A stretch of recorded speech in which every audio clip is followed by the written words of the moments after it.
slaves under the law could be set free from the law.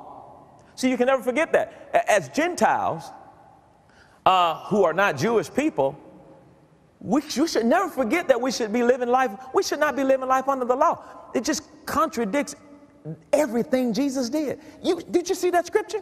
He said he was born under the law to redeem, to deliver, to free them that were under the law, that they might receive what? The adoption of sons. So Jesus says, if you will be delivered from the law and receive what I have, which will be the New Testament, the grace of God, then you will receive your sonship.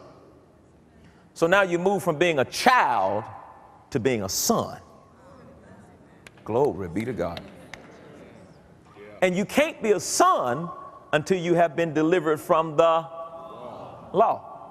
So if you continue to live under the law, you are still a child. In order to be a son, you've got to be delivered out from under the.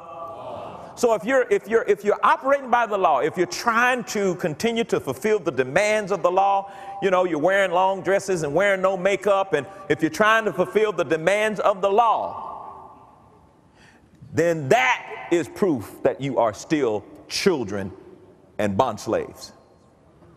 But if you will allow the Spirit of God now to lead you rather than the law to lead you, you will move from a child to a son with full privileges of that sonship. Boy, isn't that good? All right, watch this.